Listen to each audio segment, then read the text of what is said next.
Najít, zkopírovat, vyplnit, poslat. Najít, zkopírovat, vyplnit, poslat.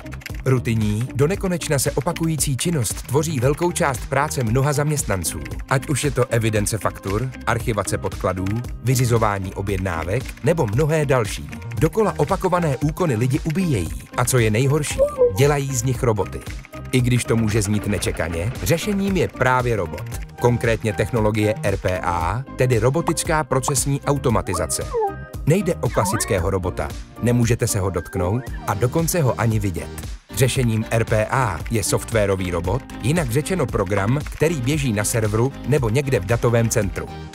Naprogramován je tak, aby plnil úkoly podle předem nastavených instrukcí.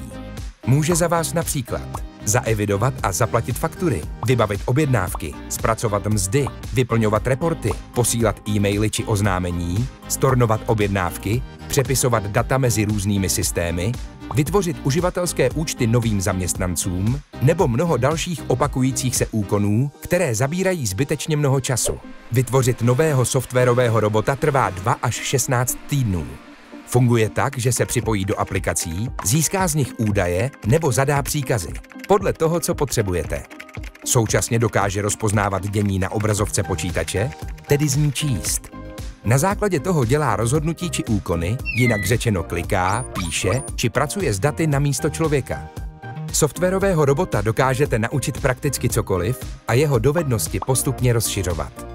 Co je však nejlepší, díky robotovi se ze zaměstnanců stávají opět lidé.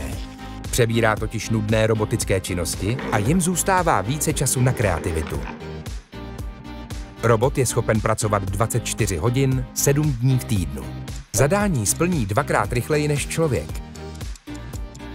Pomáhá zvládat nápor sezónní práce, snižuje chybovost a díky rychlejšímu vybavení zvyšuje spokojenost zákazníků.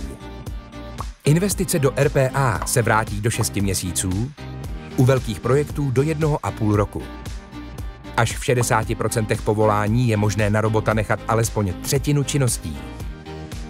Čas na zpracování rutinních transakcí umí RPA snížit až o 85% a produktivitu naopak zvýšit o 86%.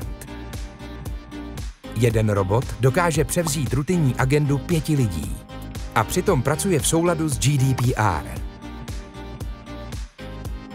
Zbavte se rutiny, nechte ji na robota.